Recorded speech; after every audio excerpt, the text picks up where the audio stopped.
माझ्या सासऱ्यांचं आणि माझ्या नवऱ्याचं आपापसात अजिबात जमत नव्हतं. माझे सासरे माझ्या नवऱ्याचा नेहमी तिरस्कार करायचे. त्यामुळेच एके दिवशी नवरा बाहेरगावी गेला असताना मी संपत्तीच्या लालसेपोटी सासऱ्यासोबत रात्र घालवण्याचा विचार केला. पण जेव्हा रात्री मी सासऱ्यांच्या खोलीत गेले, तेव्हा माझं भानच हरपलं. कारण त्या खोलीत तर माझ्या सासऱ्यांसोबत मी लाईट पिंक कलरची सुंदरशी नाईटी घातली होती. ओठांवर लिपस्टिक लावली होती आणि केस देखील मोकळे सोडले होते. यामुळे माझ्या सौंदर्यात अजूनच भर पडत होती. मला विश्वास होता की कोणताही पुरुष माझं हे रूप बघून आपोआपच माझ्या प्रेमात पडेल. मग माझे सासरे तर आता 57 वर्षाचे होते आणि सोबतच खूप वर्षापासून एकटेपणाचं आयुष्य जगत होते. मग असे असताना ते माझ्याकडे आकर्षित का होणार नाहीत? एका स्त्रीसाठी एखाद्या पुरुषाला स्वतःच्या जाळ्यात फसवणं जास्त कठीण काम नसतं आणि एक असा पुरुष ज्याच्या पत्नीला या जगातून जाऊन खूप वर्षे निघून गेली असतील, अशा पुरुषाच्या भावना पुन्हा जागृत करणं इतकं कठीण काम नव्हतं. हाच विचार करून मी स्वतःला तयार केलं होतं. मला पूर्ण विश्वास होता की मी आज रात्री माझा हेतू नक्कीच साध्य करेन आणि मी माझ्या सासऱ्यांना माझ्याकडे आकर्षित करूनच राहीन. कारण एकदा जर का तो म्हातारा माझ्या सौंदर्याच्या जाळ्यात अडकला असता, तर त्याची सगळीच प्रॉपर्टी आपोआप माझ्या हातात आली असती. मी एक ज्यूसचा ग्लास घेतला आणि त्याच्यात एक गुंगीची गोळी मिसळली. कारण मी विचार केला होता की जर तो म्हातारा सहजासहजी माझ्या सौंदर्याच्या जाळ्यात अडकला नाही, तर ही गोळी माझे काम सोपं करेल आणि मग माझे काम आपोआपच पूर्ण होईल. मला अशा प्रकारे पाहून माझ्या म्हाताऱ्या सासऱ्याची काय अवस्था होईल, हा विचार करूनच माझ्या चेहऱ्यावर हसू आलं होतं. हे सर्व काही मी फक्त त्याच्या संपत्तीसाठी करत होते. ती संपत्ती, ज्या संपत्तीसाठी मी त्याच्या मुलासोबत लग्न करण्याची खूप मोठी चूक केली होती. पैसा ही अशी गोष्ट आहे ज्यासाठी माणूस काहीही करायला मजबूर होतो, ज्याला मिळवण्यासाठी माणूस कोणत्याही थराला जाऊ शकतो. आणि मी देखील अशाच प्रकारे पैशाच्या मागे पूर्णपणे वेडी झाले होते. मी लहानपणापासून फक्त गरिबीच बघितली होती. त्यामुळे आता माझ्या आयुष्यात पैसा हेच एकमेव ध्येय होतं आणि आता मला कोणत्याही परिस्थितीत माझे हे ध्येय गाठायचं होतं. मग भले त्यासाठी मला माझ्या सासऱ्यासोबत रात्र घालवावी लागली तरी देखील चालेल. आजच्या रात्री माझं आयुष्य बदलणार होतं. ते सर्व काही मला मिळणार होतं जे मला हवं होतं. मी घड्याळाकडे बघितलं तर रात्रीचे 1 वाजले होते. मला माहीत होतं की या वेळेला आमच्या या बंगल्यामध्ये माझ्या आणि माझ्या सासऱ्याशिवाय दुसरं कोणीही नाही. कारण माझा नवरा तर बाहेरगावी गेला होता आणि सगळे नौकर रात्री 10 वाजता त्यांच्या क्वार्टरमध्ये निघून जातात. म्हणून ज्यूसचा ग्लास हातामध्ये घेऊन हळूहळू पावले टाकत मी माझ्या सासऱ्यांच्या खोलीपर्यंत पोहोचले. खोलीचा दारावर हात ठेवताच त्या खोलीचा दरवाजा उघडला गेला. मला वाटत होतं की नशिबाची देवी देखील आज माझ्यावर मेहरबान आहे. परंतु जसा मी खोलीच्या आत प्रवेश केला, माझ्या डोक्यावर तर आभाळच कोसळले. खोलीच्या आतील दृश्य बघून माझे भानच हरपलं. कारण माझ्या सासऱ्यासोबत तिथे तर मोठा बंगला, करोडोंची संपत्ती, गाड्या, काय काय नव्हतं. परंतु जे काय होतं ते सर्व काही माझ्या सासऱ्याचं होतं. आणि ही एकच गोष्ट माझ्या मनाला टोचत होती. मी हे समजून राहुलशी लग्न केलं होतं की तो एक करोडपती माणूस आहे. परंतु लग्नाच्या दुसऱ्या दिवशी मला माझ्या नवऱ्याची खरी परिस्थिती समजली आणि मग त्यानंतर मला स्वतःच्या निर्णयावर पश्चाताप होत होता. जर लग्नाच्या आधी मला हे माहीत झालं असतं की ही सर्व संपत्ती माझ्या सासऱ्याच्या नावावर आहे आणि ते माझ्या नवऱ्याचा खूपच तिरस्कार करतात, तर मी राहुलऐवजी माझ्या म्हाताऱ्या सासऱ्यासोबत लग्न केलं असतं. कारण माझा हेतू तर फक्त आणि फक्त पैसा मिळवणं हाच होता. परंतु आता पश्चाताप करून काहीच उपयोग होणार नव्हता. कारण माझे लग्न तर झालेच होते आणि माझा नवरा माझ्यावर खूप प्रेम करत होता. तो कोणत्याही किमतीत मला सोडायला तयार नव्हता आणि तसेही त्याच्याकडून घटस्फोट घेऊन देखील माझ्या हाती काहीच लागलं नसतं. लग्नाच्या दुसऱ्या दिवशी डायनिंग टेबलवर जेवत असताना ज्या प्रकारे माझे सासरे माझ्या नवऱ्याला सर्व नोकरांसमोर घालून पाडून बोलले होते, तेव्हा मला समजलं होतं की या घरामध्ये माझ्या नवऱ्याची काहीच किंमत नाही. कारण माझ्या सासऱ्याने तिथे नौकर उपस्थित आहेत हे देखील बघितलं नाही आणि त्याला अपमानित केलं. तर दुसरीकडे माझा नवरा मान खाली घालून सर्व काही ऐकत होता, जणू काही तो एखादा गुलाम आहे. त्या वेळेलाच माझ्या मनात ती गोष्ट बसली होती की जर माझ्या नवऱ्याच्या या घरात काही मान नाही, तर मला या घरामध्ये कसा मान मिळेल? परंतु माझे सासरे माझ्या नवऱ्याचा इतका तिरस्कार का करायचे, ही गोष्ट मला माहीत नव्हती. मी विचार केला की माझे सासरे माझ्या नवऱ्यासोबत असं का वागतात, यामागचं कारण शोधण्याचा प्रयत्न करेन. जर कोणत्याही प्रकारे त्या दोघांमधील वाद संपला असता, तर पूर्ण संपत्ती आपोआपच माझ्या नवऱ्याकडे आली असती. कारण राहुल त्यांच्या वडिलांचा एकुलता एक मुलगा होता आणि यामुळेच मी त्या दोघांमधील तिरस्काराचे कारण जाणून घेण्याचा प्रयत्न सुरू केला. कधी मी घरातल्या नोकरांना याबद्दल प्रश्न विचारायचे, तर कधी माझ्या नवऱ्याकडून काही माहिती मिळते का हे जाणून घेण्याचा प्रयत्न करायचे. परंतु नोकरांना काहीच माहीत नव्हतं. सर्व फक्त हेच बोलायचे की मोठे साहेब खूप रागीट स्वभावाचे आहेत आणि ते छोट्या साहेबांशी असेच रागाने बोलतात. आणि जेव्हा मी माझ्या नवऱ्यासोबत या गोष्टीवर बोलण्याचा प्रयत्न करायचे, तेव्हा माझा नवरा स्वतःच्या वडिलांबद्दल एक अक्षर देखील ऐकायला तयार नसे. जेव्हा कधी मी माझ्या सासऱ्याबद्दल बोलायला सुरुवात करायचे, तेव्हा माझा नवरा रागाने घरात निघून जायचा आणि मी निराश व्हायचे. जसजसं माझ्या लग्नाला दिवस उलटत चालले होते, तसतसा माझ्या मनात माझ्या लग्नाबद्दल राग हा वाढतच चालला होता. छोट्या छोट्या गोष्टींसाठी मी तडफडत होते, कारण माझा नवरा स्वतःच्या वडिलांच्या व्यवसायामध्ये फक्त एक सर्वसाधारण नोकर होता आणि त्याच्याजवळ माझ्यावर खर्च करण्यासाठी जास्त पैसे नव्हते. मी जेव्हा कधी एखाद्या गोष्टीची मागणी करायचे, तेव्हा माझा नवरा हिशोब करायला बसायचा की ती गोष्ट त्याच्या पगारातून येऊ शकते की नाही, आणि हीच गोष्ट माझ्या मनामध्ये आग निर्माण करायला पुरेशी होती. माझ्या मनामध्ये राग हा वाढतच होता. म्हणायला तर मी मोठ्या महालात राहत होते, परंतु माझी अवस्था देखील त्या नोकराप्रमाणेच होती. घालण्यासाठी महागडे कपडे नव्हते. घरातले नोकरही मी सांगितलेले काम ऐकत नव्हते.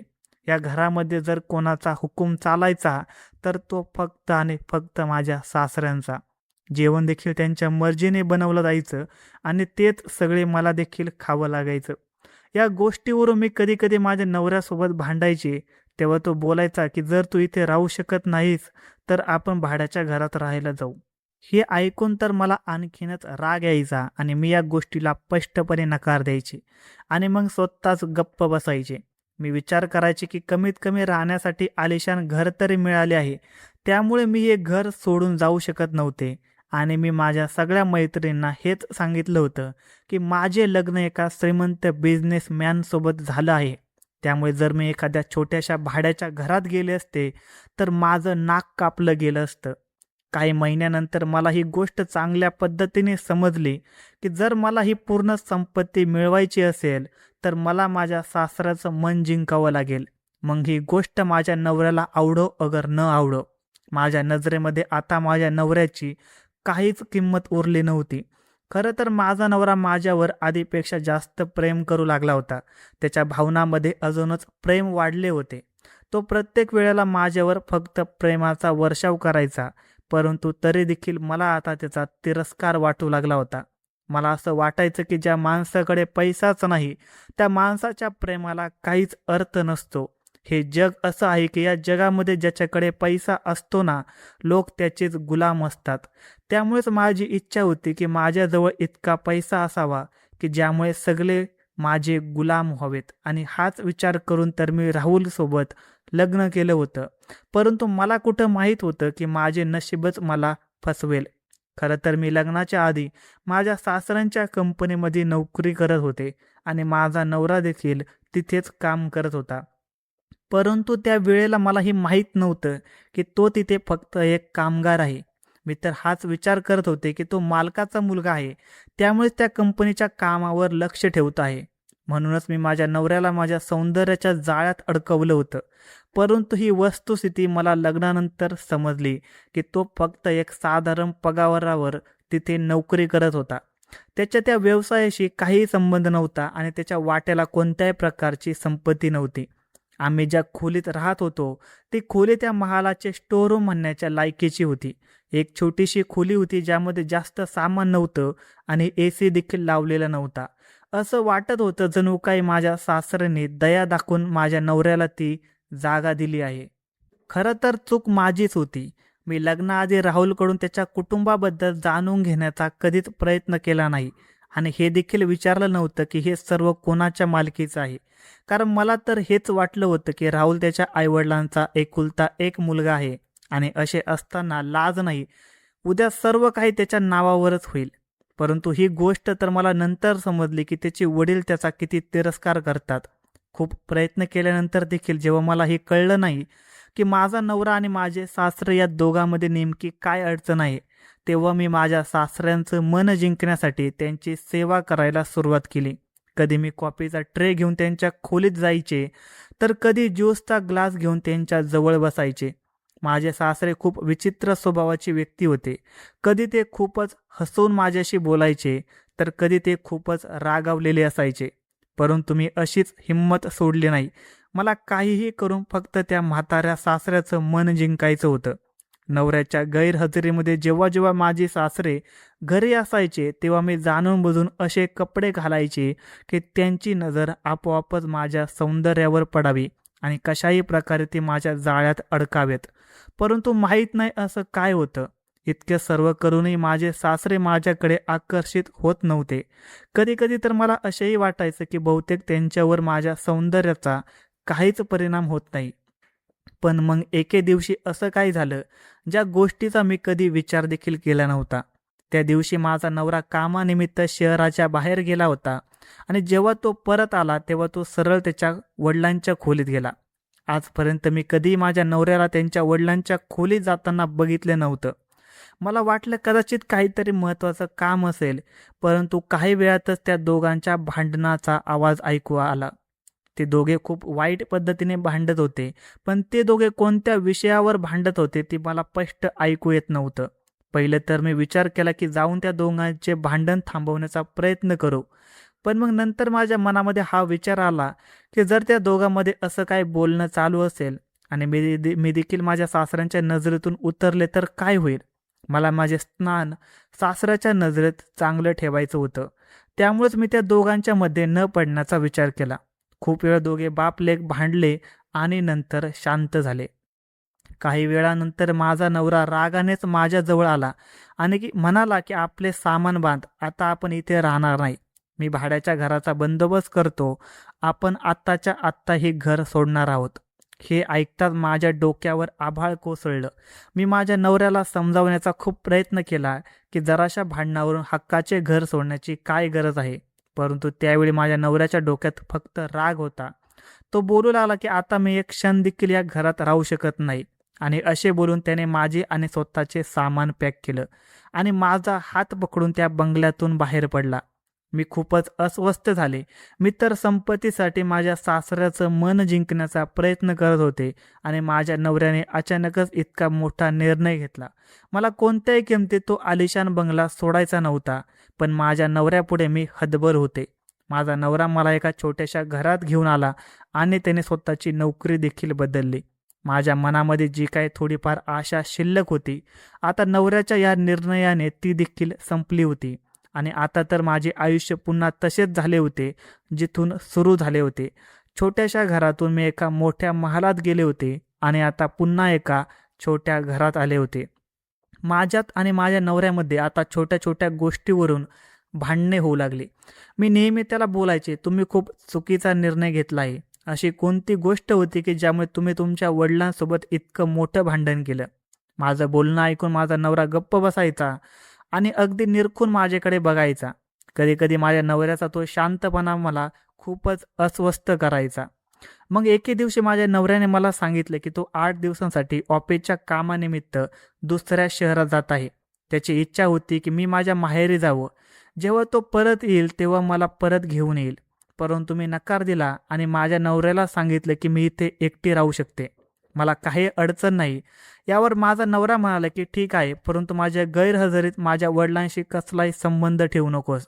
जर ते इथे आले तरी देखील त्यांच्याशी बोलण्याची काहीच गरज नाही. ते माझा खूप तिरस्कार करतात आणि मला भीती वाटते की ते तुला माझ्या विरुद्ध भडकवतील. नवऱ्याचं बोलणं ऐकून मी गप्प बसले आणि माझ्या मनामध्ये विचार आला की अरे हीच तर योग्य वेळ आहे की मी या एकटेपणाचा फायदा उचलून त्या म्हाताऱ्या सासऱ्याला स्वतःच्या जाळ्यात अडकू शकते. कसाही असला तरी आहे तो एक पुरुषच ना. कधीपर्यंत तो माझ्या या सौंदर्यापासून स्वतःची नजर फिरवू शकेल. माझ्या नवऱ्याच्या गैरहजेरीत तर मी त्या बंगल्यावर जाऊ शकत होते. हाच विचार करून माझ्या चेहऱ्यावर हसू उमटलं. ते पाहून माझा नवरा विचारू लागला की काय झालं, काय हसतेस? मी हसतच माझ्या नवऱ्याला म्हणाला की काही नाही, फक्त हाच विचार करत होते की यावेळी जेव्हा तुम्ही परत याल ना, तेव्हा मी तुम्हाला खूप छान सरप्राईज देईन. माझा नवरा माझ्यावर खूप प्रेम करत होता, त्यामुळे माझं ते बोलणे ऐकून तो खुश झाला आणि मला मिठी मारून म्हणाला, स्वतःची काळजी घे, मी लवकरच परत येईन. आणि मग स्वतःचे सामान घेऊन तो घराबाहेर निघून गेला. नवरा जाताच मी सुटकेचा निश्वास टाकला, कारण आता मला माझ्या नवऱ्यासोबत गुदमरल्यासारखं वाटायचं. माझ्या नवऱ्याने मला एक सामान्य आयुष्याशिवाय दुसरं काहीच दिलं नव्हतं. ज्या इच्छा आणि अपेक्षा मनात ठेवून मी लग्न केलं होतं, त्या सर्वापासून मी दूर झाले होते.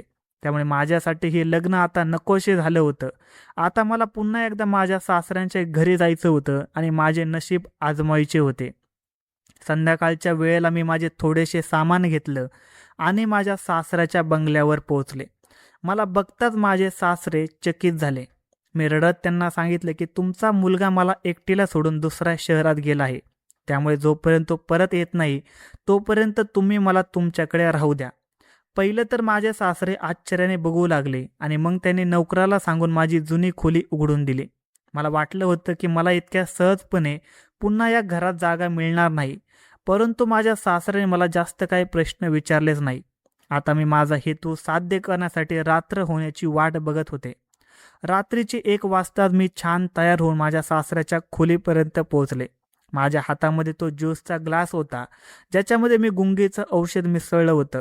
मी विचार केला होता की जर माझे सासरे माझ्या रूपाने आकर्षित झाले नाही तर मी त्यांना हा ज्यूस देईल आणि मग नशेत त्यांची शुद्ध हरपल्यावर मी असा व्हिडिओ रेकॉर्ड करेन ज्यातून त्यांना ब्लॅकमेल करून मी जास्तीत जास्त पैसे उकळू शकेन.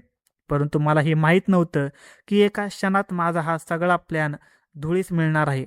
जेव्हा मी माझ्या सासऱ्यांच्या खोलीत प्रवेश केला तेव्हा आतील दृश्य बघून माझी शुद्धच हरपली. कारण त्या खोलीत माझे सासरे एकटे नव्हते, तर त्यांच्यासोबत माझा नवरा देखील तिथे उपस्थित होता आणि ते दोघे अगदी आरामात बसून गप्पा गोष्टी करत होते. त्या दोघांना असे एकत्र बघून मी पूर्णपणे थक्क झाले, कारण ज्या अवस्थेत मी त्या खोलीत गेले होते, स्वतः माझा नवरा देखील डोळे मोठे करून माझ्याकडे बघत होता आणि माझ्या सासऱ्यांच्या चेहऱ्यावर एक उपरोधिक हसू होतं. राहुलच्या डोळ्यामध्ये अविश्वास दिसत होता, जणू माझी ती अवस्था पाहून त्याला जोरदार धक्का बसला होता. माझ्या सासऱ्याने हसून माझ्याकडे बघितलं आणि म्हणाले, सुनबाई अगं आते, अशी दारातच का थांबलीस? आम्ही तुझीच वाट बघत होतो. मला असं वाटलं जणू माझ्या पायाखालची जमीनच सरकला आहे. मला चक्कर येऊ लागली. मी मोठ्या मुश्किलीने स्वतःला सावरलं. काही वेळापूर्वी मी माझ्या सौंदर्यावर आणि तारुण्यावर गर्व करत होते आणि आता स्वतःच्या नवऱ्याला समोर उभं असलेलं बघून मला समजत नव्हतं की काय करावं. असं वाटत होतं की धरणे दुभंगावी आणि मी त्यात गडप व्हावे. माझा नवरा हळूहळू पावले टाकत माझ्या जवळ आला आणि माझ्या डोळ्यात पाहत विचारू लागला की माधवी, हा सगळा काय प्रकार आहे? माझी तर बोलतीच बंद झाली. माझ्याजवळ बोलायला शब्दच उरले नव्हते. माझ्या नवऱ्याने माझ्या कानशिळात एक जोरदार लावली. मी जमिनीवर कोसळले आणि मग माझ्या नवऱ्याने त्याच क्षणी मला घटस्फोट देण्याचा निर्णय घेतला. त्याच्या तोंडून हे सर्व ऐकून मला खूप मोठा धक्का बसला. मला विश्वासच बसत नव्हता की माझ्यावर जीवापाड प्रेम करणारा माणूस मला घटस्फोट देईल. राहुलच्या डोळ्यात देखील अश्रू होते, तरीही तो स्वतःच्या भावनावर नियंत्रण ठेवून बोलू लागला. माझ्या वडिलांनी मला लग्नाआधीच तुझी खरी वृत्ती सांगितली होती की तू फक्त पैशांसाठीच माझ्याशी लग्न करत आहे. परंतु मला त्यांच्या बोलण्यावर विश्वास बसला नाही आणि मी माझ्या वडिलांना सांगितले की प्रत्येक गरीब मुलगी पैशासाठी हावरट नसते. तिचे माझ्यावर प्रेम आहे, तिला पैशांची हाव नाही. तेव्हा माझ्या वडिलांनी मला सांगितलं होतं की जर तुझा माझ्या बोलण्यावर विश्वास बसत नसेल तर तू स्वतः तिची परीक्षा घेऊन बघ. जेव्हा मी जे सांगितलं आहे तेच खरे सिद्ध होईल आणि म्हणून मी माझ्या वडिलांसमोर माझे प्रेम सिद्ध करण्यासाठी तुझी परीक्षा घेण्याचं ठरवलं. राहुल पुढे म्हणाला, माझे वडील माझा तिरस्कार करत नाही. तुझी परीक्षा घेण्यासाठी वडिलांनी मला नोकरासारखं वागवलं. स्वतः कडक मालक झाले आणि माझा तिरस्कार करण्याचं नाटक केलं. जेणेकरून तुझा या गोष्टीवर विश्वास बसावा की माझ्याजवळ काहीच संपत्ती नाही, पैसा नाही आणि पुढेही मिळणार नाही. मला वाटलं होतं की माझे हात रिकामे असले तरी तुला काही फरक पडणार नाही. तू माझ्यावर पूर्वीसारखेच प्रेम करशील, परंतु दिवसेंदिवस तू माझ्यापासून लांब होत गेली. तरी देखील मी माझ्या प्रेमामध्ये काहीच कमतरता ठेवली नाही. मला माझ्या प्रेमाने तुला जिंकायचं होतं, परंतु पैशासाठी तू माझ्याशी अंतर ठेवलंस आणि छोट्या छोट्या गोष्टीवरून भांडणे सुरू केलीस. मला समजलं होतं की वडिलांचे म्हणणं खरं होतं, तरी देखील मी तुझ्यासाठी वडिलांशी वाद घालत राहिलो. आणि जेव्हा एके दिवशी वडिलांनी मला सांगितलं की तू त्यांच्यासमोर अयोग्य कपड्यामध्ये येतेस, तेव्हा मला विश्वास बसला नाही. माझ्या वडिलांनी मला हे सर्व फोनवरून सांगितलं होतं. त्यामुळेच मी ऑफिसवरून येताच वडिलांच्या खोलीत गेलो आणि त्यांच्याशी भांडण केलं की त्यांनी तुझ्यावर असे आरोप लावू नयेत. परंतु वडिलांनी सांगितलं की ते खरं बोलत आहे. तरी देखील मी वडिलांपेक्षा तुझ्यावर जास्त विश्वास ठेवला आणि तुला तिथून घेऊन वेगळा झालो. माझे वडील मला वारंवार फोन करायचे आणि सांगायचं की ते खरं बोलत आहे. तरी देखील माझा विश्वास बसत नव्हता आणि मग वडिलांनी मला एक शेवटचा मार्ग सुचवला. वडिलांनी मला सांगितलं की तू दुसऱ्या शहरात जाण्याचं नाटक कर आणि बघ तुझी बायको तुझ्या पाठीमागे काय करते. तुला स्वतःलाच कळेल की कोण खरं आहे आणि कोण खोटं. मी तसंच केलं. दुसऱ्या शहरात जाण्याच्या नावाखाली मी वडिलांकडे आलो, कारण मला बघायचं होतं की तू काय करते. मला विश्वास होता की माझे प्रेम जिंकेल आणि वडिलांचा संशय हरेल, परंतु वडिलांचा संशय खरा ठरला. मी मनाई केल्यानंतर देखील तू सामान घेऊन इथे आलीस. एवढेच नाही तर रात्रीच्या अंधारात अशा कपड्यामध्ये वडिलांच्या खोलीत येण्यास देखील मागे पुढे पाहिलं नाही. आता माझ्या डोळ्यावरून प्रेमाची आंधळी पट्टी उतरली आहे. मी तुला घटस्फोट देणार आहे. आता तुझा आणि माझा काहीही संबंध उरलेला नाही. त्यामुळे तू आत्ताच्या आत्ता या घरातून आणि आमच्या आयुष्यातून निघून जा. असं बोलून त्याचे तोंड त्याने फिरवले आणि पुन्हा माझ्याकडे पाहिलं सुद्धा नाही. माझे सासरे देखील शांतपणे बेडवर बसलेले होते. त्यांच्या चेहऱ्यावर उदासपणा दिसत होता. स्वतःच्या तरुण मुलाला असे दुःखात बघून ते देखील आनंदी नव्हते. मी रडत रडत राहुलची माफी मागण्याचा प्रयत्न केला, परंतु त्याने मला माफ केलं नाही. उलट मध्यरात्री स्वतःच्या घरातून मला बाहेर काढून दिले. मी माझा सामान घेऊन पुन्हा माझ्या आईच्या घरी परत आले आणि आज देखील मी माझ्या आईच्याच घरी बसलेली आहे. प्रत्येक क्षणी मला राहुलच्या डोळ्यातील ते अश्रू आठवतात आणि आता मला जाणीव होते की राहुल खरोखर माझ्यावर जीवापाड प्रेम करत होता आणि त्याचे प्रेम जगातील कोणत्याही संपत्तीपेक्षा खूप मोलाचे होते. मी राहुलसोबत काहीच महिने घालवले होते, पण त्या महिन्यामध्ये त्याने मला महागड्या भेटवस्तू दिल्या नसल्या तरी त्याच्या प्रेमाने मला जो आदर दिला होता, त्यामुळे मी सन्मानाने त्याच्यासोबत उभे राहू शकले असते. घटस्फोटाच्या दुसऱ्याच दिवशी राहुलने मला पोटगी म्हणून 3 लाख रुपये पाठवले, परंतु ते 3 लाख रुपये आता माझ्यासाठी अजिबात महत्त्वाचे नव्हते. कारण आता मला समजलं होतं की जगातील सर्वात मोठी संपत्ती नवऱ्याचं प्रेम आणि त्याची साथ हीच आहे. बाकी सगळे क्षणिक सुखाच्या गोष्टी आहेत. माझ्या सर्व बहिणींना विनंती आहे की पैशाच्या लालसेपोटी कधीही स्वतःचा संसार आणि घर उद्ध्वस्त करू नका. जर या दुनियेमध्ये सर्वात जास्त मौल्यवान कोणती गोष्ट असेल तर ती म्हणजे एक असा माणूस जो तुमच्यावर खरं प्रेम करतो आणि तुमच्यासोबत एका पवित्र नात्यात बांधलेला असतो. मित्रांनो, कथा आवडली असेल तर व्हिडिओला लाईक, सबस्क्राईब आणि शेअर करायला विसरू नका. धन्यवाद.